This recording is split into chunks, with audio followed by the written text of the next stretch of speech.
جب حضور معراج سے واپس آئے تو یہ اتنا محیر العقول واقعہ تھا معراج کا کہ عقل انسانی اس کو سمجھنے سے قاصر تھی۔ حضور کی چچا زاد ہمشیرہ تھیں حضرت ام ہانی رضی اللہ تعالی عنہا، جن کے گھر سے معراج کا آغاز ہوا تھا۔ تو سب سے پہلے یہ واقعہ حضور نے انہی کو بتایا تھا جب صبح بیدار ہوئے۔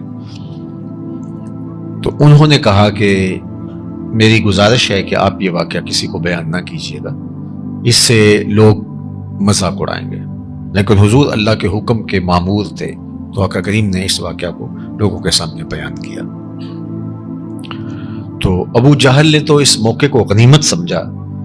اور جگہ جگہ خود جا کر کے اس واقعہ کی تشہیر کی، اور پھر لوگوں کو یہ واقعہ بیان کرنے کے بعد پوچھتا کہ بتاؤ کہ ایسا ہو سکتا ہے کہ کوئی شخص رات کے مختصر حصے میں مسجد حرام سے مسجد اقصی تک چلا جائے اور پھر وہاں سے واپس آ جائے، اور یہ سارا ایک رات کے اندر واقعہ روح پذیر ہو؟ تو لوگ کہتے ہیں یہ ممکن ہی نہیں ہے، چونکہ ایک مہینہ جاتے ہوئے لگتا تھا اور ایک مہینہ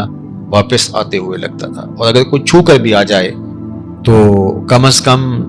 اس کو 2 ماہ تو چاہیے۔ تو یہ ایک رات میں جانے اور آنے کی بات اللہ کے محبوب علیہ السلام نے بیان فرمائی تھی، تو وہ لوگوں کو کہتا کہ یہ دیکھو کہانی، اور کیا یہ ممکن ہے؟ تو لوگ کہتے کہ یہ تو ممکن نہیں ہے اور انکار کرتے، کافر اور خوش ہوتے۔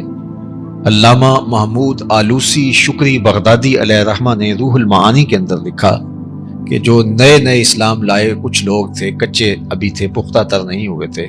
وہ منحرف ہو گئے اسلام سے اس کی پراپیگنڈے کی وجہ سے۔